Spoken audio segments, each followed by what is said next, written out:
Hi, my name is Zhou. I'm an Executive Director at Bankers Without Boundaries, which is a not-for-profit financial advisory, investment banking and asset management firm.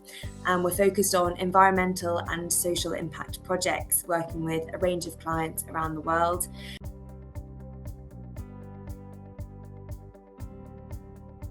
The screening and prioritisation process is really important to help cities prioritise their own limited resources, whether that's financial resource or human resource.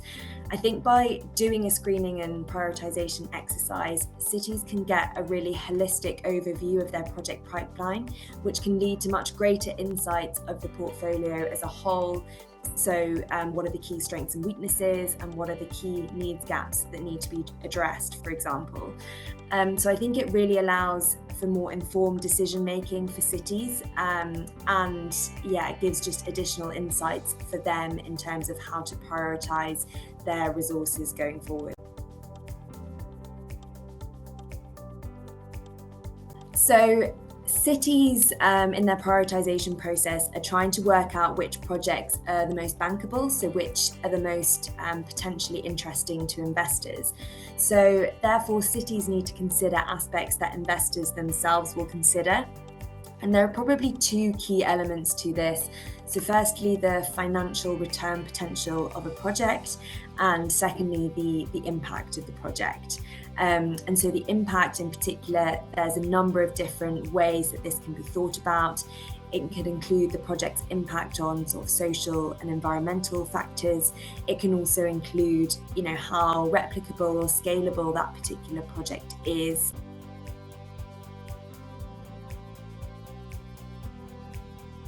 So there's a couple of key challenges that many middleweight cities in particular face. I think the first one is often the availability of data to actually input into the process in itself.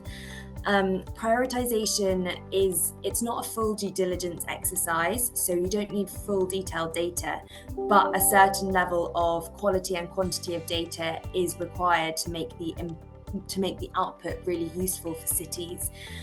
So that can often be difficult, and I think mitigating factors or ways that cities can overcome this are really getting buy-in to this process from a whole range of departments within the city, because data can often be stored in many different areas and bringing it together can be the challenge.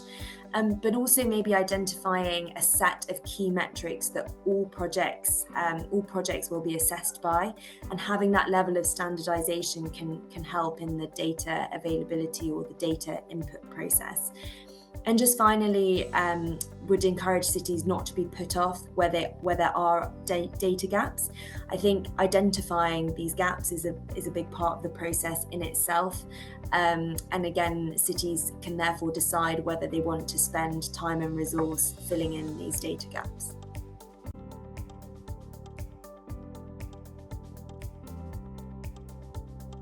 Yeah, so I think toolkits can be really helpful for middleweight cities in particular, because often these cities feel like they can lack the capacity, whether that's human capacity or whether that's expertise, to think about external financing and financing instruments in their project development process. So as long as toolkits are kind of relatively easy to use, they bring all the relevant information in one place, that can really help cities to bring this additional angle into their thinking and into their project preparation process.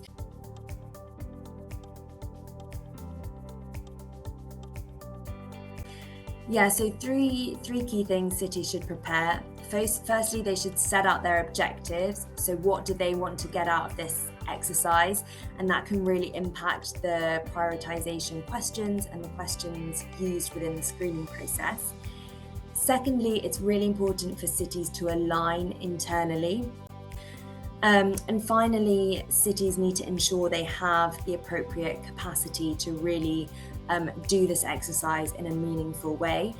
I think, it's not a full due diligence process, but the more you put in, the more you get out. So I think cities need to ensure that they are willing to give sort of the relevant capacity, the relevant time to get the best out of this process.